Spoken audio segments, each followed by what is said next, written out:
হরে কৃষ্ণ। আজকে আমরা শ্রীমদ্ ভাগবতমের 12তম স্কন্ধের যে অধ্যায়টি নিয়ে বর্ণনা করব সেটি হচ্ছে একাদশ অধ্যায়। আর এই একাদশ অধ্যায়ে বিরাট পুরুষের সংক্ষিপ্ত বর্ণনা করেছেন সনকাদি ঋষিদের কাছে শ্রী সুত গোস্বামী। তো সেই সুত গোস্বামী সনকাদি ঋষিরা বললেন, হে সুত গোস্বামী,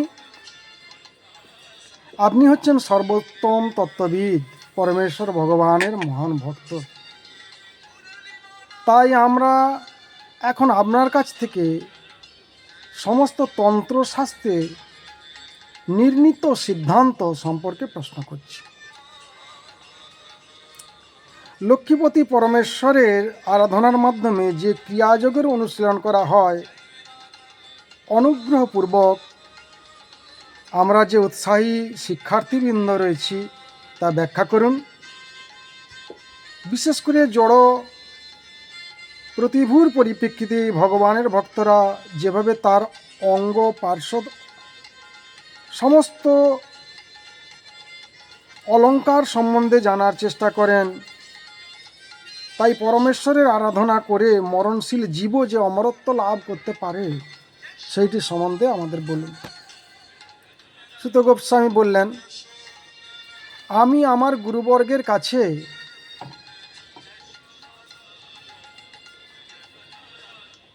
যে তন্ত্রশাস্ত্রে প্রদত্ত ভগবান শ্রীবিষ্ণু ঐশ্বর্যের বর্ণনা আপনাদের কাছে পুনরাবৃত্তি করেছি, যেটুকু শুনেছি সেটি নিয়েই বলছি। অব্যক্ত প্রকৃতি থেকে শুরু করে 9টি মৌলিক উপাদান, তাই অব্যক্ত পৃথিবী মানে যখন এই পৃথিবীর কোনো ব্যক্ত হয়নি সেই সময়ে 9টি মৌলিক উপাদান এবং তাদের পরবর্তী বিকারের কারণের জন্য এই পরমেশ্বর ভগবানের বিরাট রূপের অন্তর্ভুক্ত। ভগবানের যে বিরাট রূপ সেটি কীরকম? ভগবানের বিরাট রূপটি হচ্ছে এই যে 3টে ভুবন আছে, স্বর্গ, মর্ত্য আর পাতাল, এইটি হচ্ছে ভগবানের বিরাট রূপ। তাই এই ভগবানের বিরাট রূপের পৃথিবী হচ্ছে ভগবানের চরণ যুগল। তো আমরা যে পৃথিবীতে আছি সেটি হচ্ছে ভগবানের চরণ যুগল। আকাশ তার নাভি, সূর্য তার চক্ষু, বায়ু তার নাসিকা, আর প্রজাপতি তার জ্ঞানেন্দ্রিয় জনেন্দ্রিয়, মৃত্যু তার পায়ু এবং চন্দ্র হচ্ছে তার মন, ভগবানের মন। স্বর্গ তার মস্তক, দিকসমূহ তার কর্ণ, আর বিভিন্ন লোকপালগণ তার বিভিন্ন বাহু। যমরাজ তার ভ্রুযুগল, লজ্জা তার অধর, লোভ তার ওষ্ঠ, ভ্রম তার স্মিত হাস্য এবং চন্দ্র কিরণ হচ্ছে তার দন্তরাজি। চাঁদের যে হাসি মানে ভগবানের দন্তরাজি হচ্ছেন চন্দ্রকিরণ। তাহলে এইভাবে যেখানে বৃক্ষতা সমূহ তার রোম এবং মেঘপুঞ্জ হচ্ছে তার মস্তকের কেশরাশি।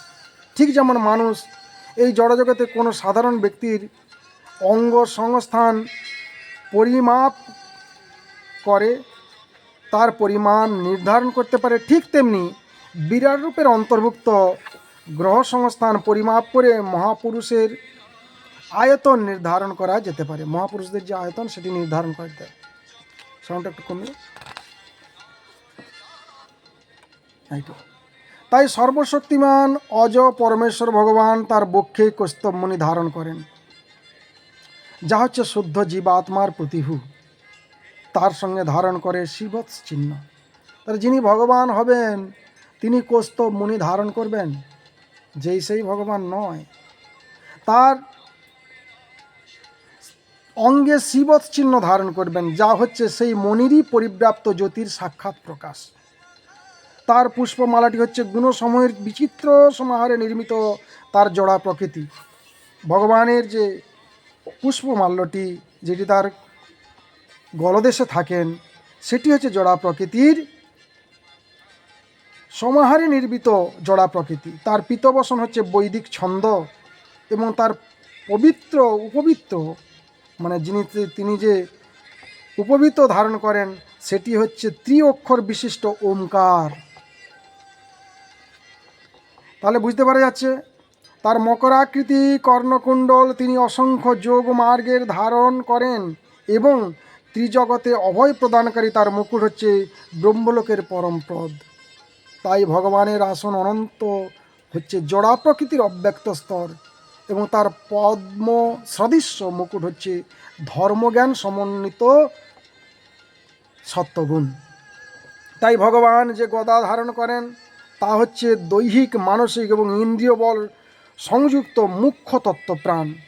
তার উৎকৃষ্ট শঙ্খ হচ্ছে তপতত্ত্ব, তার সুদর্শন চক্র হচ্ছে তেজ তত্ত্ব এবং আকাশের মতো নির্মল তার অসি হচ্ছে বোম তত্ত্ব। তার বর্ম হচ্ছে তমগুণের মূর্ত প্রকাশ, তার সাঙ্গধনু কালের প্রকাশ এবং তার তীর সমূহের পরিপূর্ণ তুনির হচ্ছে কর্মেন্দ্রীয় তত্ত্ব। তাহলে এইখানে সবই ভগবত তত্ত্ব। তাই তার তীর সমূহকে ইন্দ্রিয় বলা হয়। তার রথ হচ্ছে সক্রিয় প্রবল মন। ভগবান যে রথে চড়ে তিনি যে আসেন সেটি হচ্ছে তার মন, যেদিকেই তিনি পরিচালনা করতে চান সেদিকেই যেতে পারে।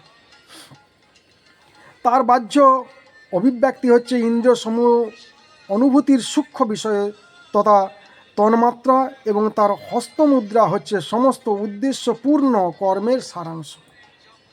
এই হচ্ছে ভগবানের বিস্তার।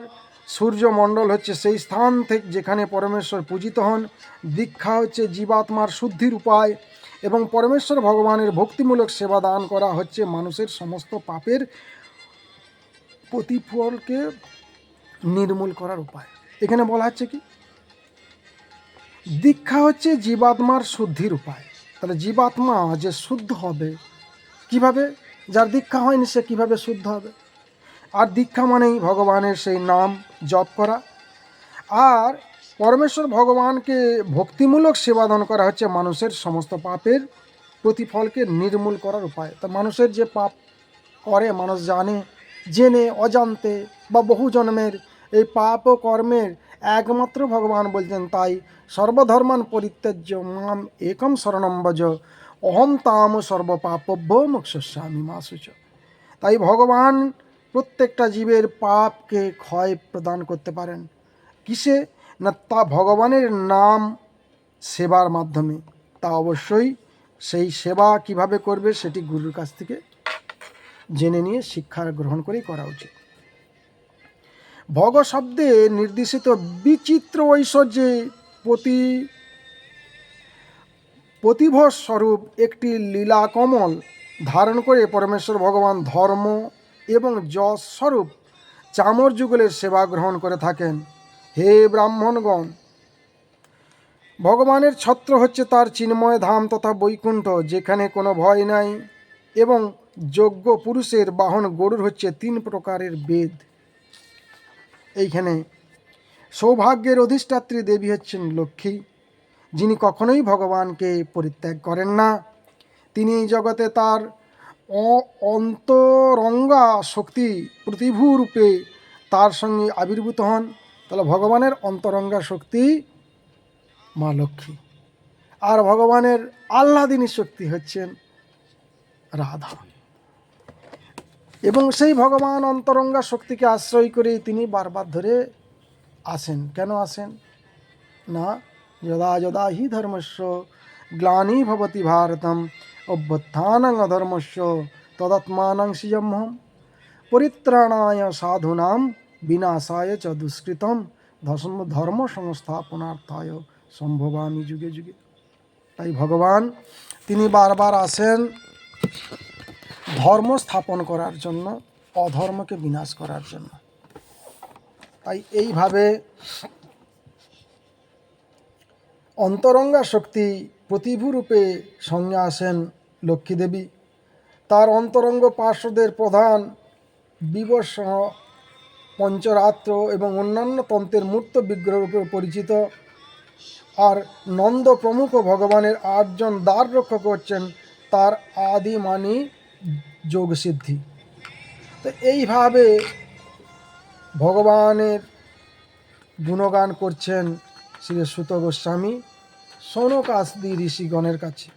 তাই হে ব্রাহ্মণ সনকগণ, বসুদেব, শঙ্কর্ষণ, প্রদ্যুম্ন এবং অনিরুদ্ধ হচ্ছেন স্বয়ং ভগবানের, পরমেশ্বর ভগবানের সবিশেষ ভক্তিরূপের প্রত্যক্ষ বিস্তারের নাম। তাহলে ভগবান নিজেকে বিস্তার করেন, সেই বিস্তারে কে কে আসেন না বসুদেব আসেন, শঙ্কর্ষ আসেন, প্রদ্যুম্ন এবং অনিরুদ্ধ হচ্ছেন স্বয়ং ভগবানের সবিশেষ ব্যক্তিরূপের প্রত্যক্ষ বিস্তারের নাম।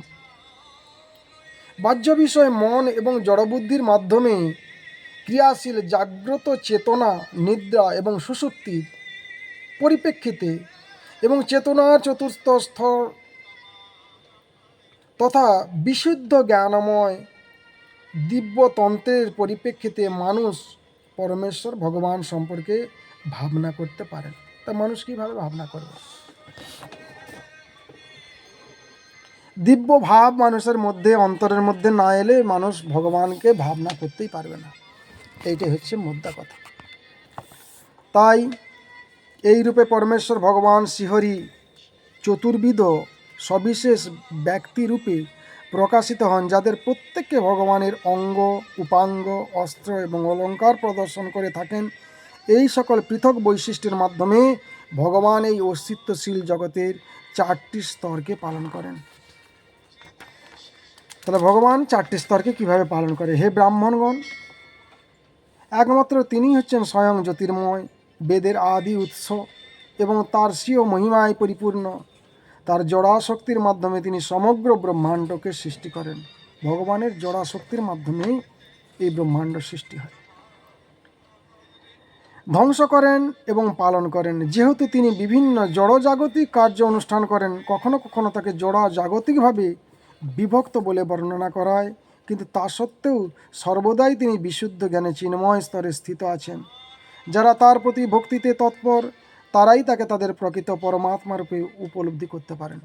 ভক্তিবিহীন তাকে পরমাত্মা, তিনি যেন আমার হৃদয়ে উপস্থিত রয়েছেন, তাকে বোঝা এত সহজ জিনিস নয়।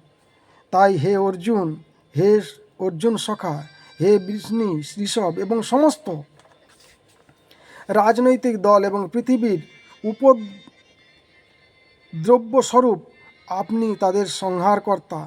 আপনার বীর্য কখনোই ক্ষয়প্রাপ্ত হয় না। আপনিই দিব্যধামে অধীশ্বর।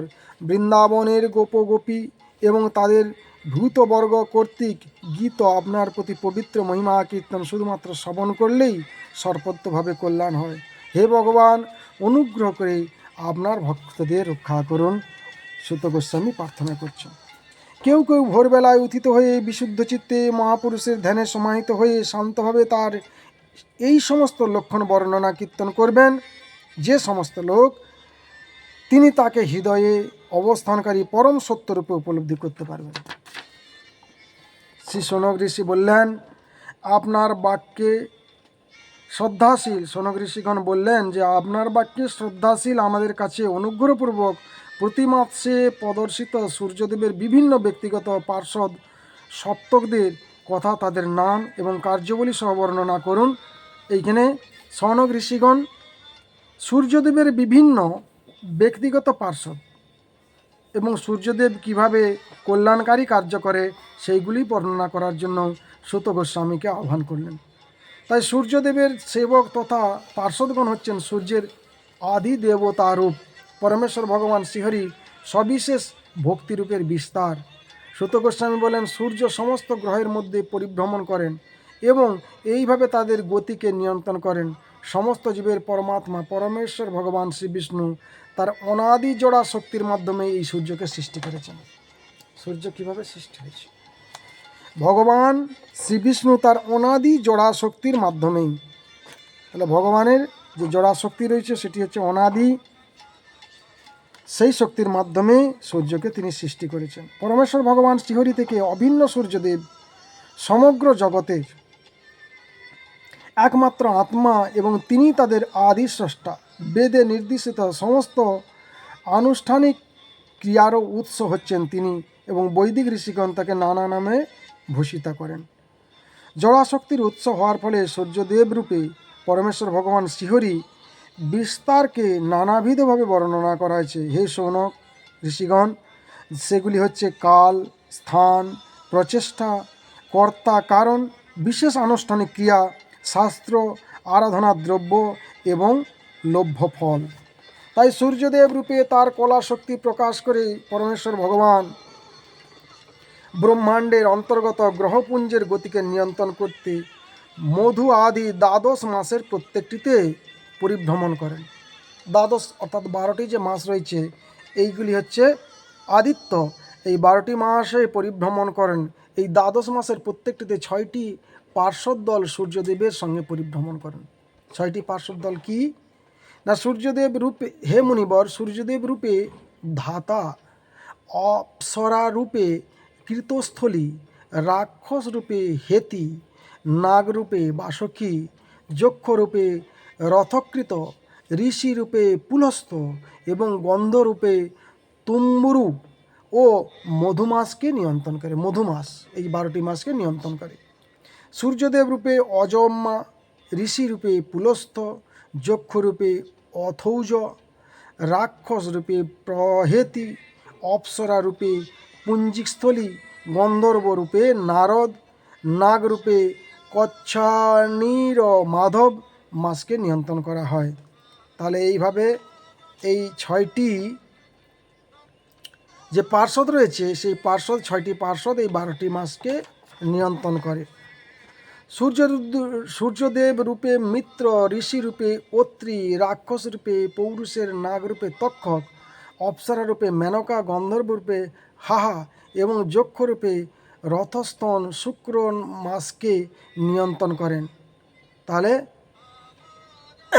ঋষি রূপে বশিষ্ঠ, সূর্যদেব রূপে বরুণ, অপ্সরা রূপে রম্ভা, রাক্ষস রূপে সহজন্য, গন্ধর্ব রূপে হুহু, নাগ রূপে শুক্র এবং যক্ষ রূপে চিত্রসব সূচি মাসকে নিয়ন্ত্রণ করে। তাহলে কটি মাস রয়েছে না, প্রথমে বলা হলো শুক্র মাসকে নিয়ন্ত্রণ, সূচি মাসকে নিয়ন্ত্রণ। সূর্যদেবের ইন্দ্র গন্ধর্ব রূপে বিশ্বাবসু, যক্ষরূপে শত, নাগরূপে এলাপাত্র, ঋষিরূপে অঙ্গিরা, অপ্সরা রূপে প্রমূলচা এবং রাক্ষস রূপে বর্ষ নামে নাভ মাসকে নিয়ন্ত্রণ করে। তাহলে নাভ মাস কী মাস বলা হয়? সূচি মাস এবং শুক্র মাসকে। সূর্যদেবের বিবস্বাম গন্ধর্ব রূপে উগ্রসেন, রাক্ষস রূপে ব্যাঘ্র, যক্ষ রূপে আসারণ, ঋষি রূপে ভৃগু, অপ্সরা রূপে অনুচলনা এবং নাগ রূপে শঙ্খপাল নাভস্য মাসকে নিয়ন্ত্রণ করে। নাভস্য কটি মাস? হরে কৃষ্ণ, 12টি মাস। এই 12টি মাস সূর্যদেব কিভাবে নিয়ন্ত্রণ করছেন? এই ছটি তার অনুচরদের দিকে নিয়ে সেটি বলা হয়েছে। তাই সূর্যদেবের পূষা, নাগরূপে ধনঞ্জয়, রাক্ষস রূপে বাত, গন্ধর্ব রূপে সুসেন, যক্ষ রূপে সুরুচি, অপ্সরা রূপে ঘিতাচি এবং ঋষি রূপে গৌতম তপর মাসকে নিয়ন্ত্রণ করে। যক্ষ রূপে ঋতু, রাক্ষস রূপে বর্চা, ঋষি রূপে ভরদ্বাজ, সূর্যদেব রূপে পর্জন্যা, অপ্সরা রূপে সেনজিৎ, গন্ধর্ব রূপে বিল্ল এবং নাগ রূপে ঐরাবত তপস্যা মাসকে নিয়ন্ত্রণ করেন। তাই সূর্যদেব রূপে অংশু, ঋষি রূপের কাশ্যপ্য, যক্ষ রূপে তাক্ষ, গন্ধর্ব রূপে শীতসেন, অপ্সরা রূপে উর্বশী, রাক্ষস রূপে বিদ্যুৎচক্র এবং নাগ রূপে মহাশঙ্খ সহ মাসকে নিয়ন্ত্রণ করে। এই রূপে সূর্যদেব রূপে ভগ, রাক্ষস রূপে স্ফুর্য, গন্ধর্ব রূপে অরিষ্ঠনেমি, যক্ষ রূপে পূর্ণ, ঋষি রূপে আয়ু, নাগ রূপে কর্কটক এবং অপ্সরা রূপে পূর্বচিতি পুষ মাসকে নিয়ন্ত্রণ করে। এখানে কটি মাস বলা হচ্ছে? 12টি মাস। তাই এই 12টি মাসের নাম এখানে বলা হয়েছে।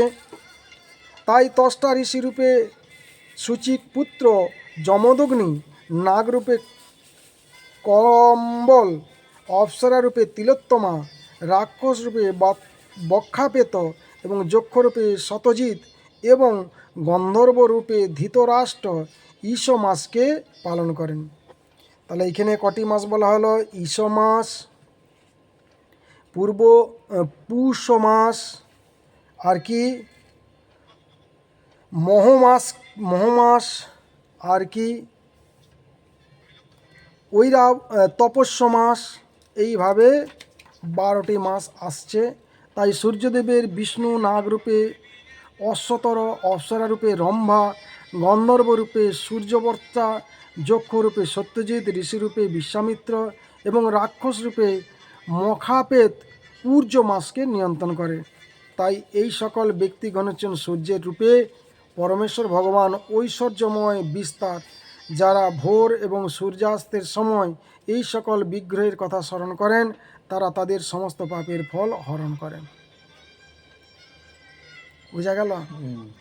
এইভাবে দ্বাদশ মাস ধরে ইহজীবন এবং পরজীবনের জন্য ব্রহ্মাণ্ডবাসী জীবগণের অন্তরে বিশুদ্ধ চেতনার সঞ্চার করে সূর্যদেব তার 6 প্রকার পার্ষদ সহ সর্বদিকে পরিভ্রমণ করেন।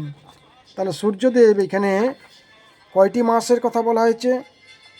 10টি মাসের কথা বলা হয়েছে। এই 10টি মাসের আর দুটো 12টি মাসই বলা হলো।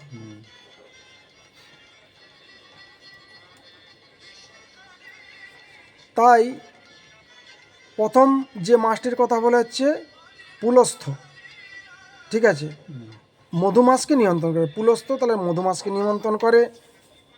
নারদ কি হচ্ছে? মাধব মাসকে নিয়ন্ত্রণ করে। তাহলে মধুমাস, মাধব মাস। এরপরে কি হলো? শুক্র মাসকে নিয়ন্ত্রণ করে কে? না যক্ষরূপে রথস্যম। আর কি? নাগরূপে শুক্র মাস এবং যতরূপে চিত্রসন সূচি মাসকে নিয়ন্ত্রণ করে। এইভাবে নবমাসকে নিয়ন্ত্রণ করে অঙ্গিরা অপ্সরা রূপে এবং রাক্ষস রূপে বর্ষ।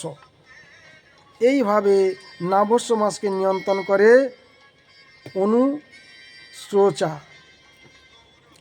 ঘৃতাচি এবং ঋষিগণের গৌতম তপমাসকে নিয়ন্ত্রণ করেন। আর গন্ধর্বরূপে বিল্ল এবং নাগরূপে ঐরাবত তপস্য মাসকে নিয়ন্ত্রণ করেন।